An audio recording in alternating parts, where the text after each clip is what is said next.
Armure. Pour communiquer, les trois niveaux de l'homme ne doivent pas être filtrés.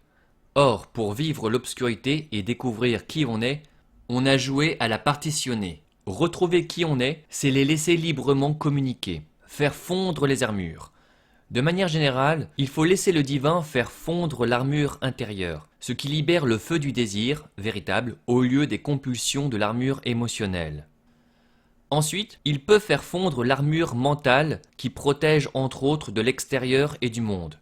On préfère regarder le monde à travers le filtre qu'on en fait, le plan mental, plutôt que de le voir réel, c'est-à-dire en perpétuelle transformation et vide, mais le mental doit accepter à un moment qu'il n'existe pas, et là, c'est un peu dur pour lui. Il reste l'armure spirituelle qui filtre l'énergie divine et nous empêche d'être. On est allé tellement loin dans le refoulement et la création d'armures émotionnelles et mentales qu'il va bien falloir prendre le temps de les dissoudre pour récupérer l'énergie. Armure émotionnelle, ce sont des peurs cachées dans tout le corps et principalement l'intestin.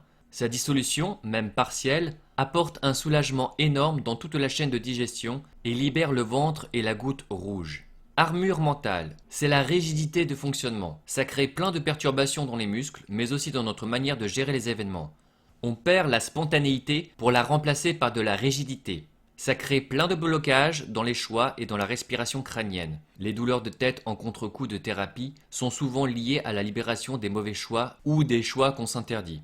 Sa dissolution, même partielle, amène une terreur totale si on n'a pas connecté le spirituel et le cœur même un peu. Car c'est comme si on s'effaçait de la réalité pour retourner à l'énergie pure. On sent sa personnalité se dissoudre en même temps que sa perception de la réalité et de son corps. Très très dur à vivre si la conscience est centrée dans la tête au lieu du cœur et si on s'accroche à une existence matérielle. Armure spirituelle. Moins connue, il s'agit de tous les filtres mis sur le spirituel, l'énergie qui jaillit de la vacuité à partir du cœur. Les maîtres spirituels sont des filtres que nous créons en copiant une vieille énergie, généralement ils sont du passé, qui filtre l'énergie divine. Ils sont très utiles à un certain niveau de pratique pour éviter de cramer, pour gérer nos comportements aberrants pas encore dissous, etc. Mais ils deviennent un obstacle à l'être à un moment donné. Leur dissolution est moins évidente, mais elle arrive quand le temps est venu. Lever ces armures permet une communication directe du sans-forme, subconscient, à l'inconscient, énergie, et ensuite au conscient, matière, action, et on peut incarner qui on est vraiment en simplicité dans l'instant présent. Bon, c'est un sacré boulot, mais le principe est là. À partir du moment où le fonctionnement se centre sur le cœur au lieu de la tête ou du ventre, on peut effectuer cette dissolution des armures de manière assez poussée.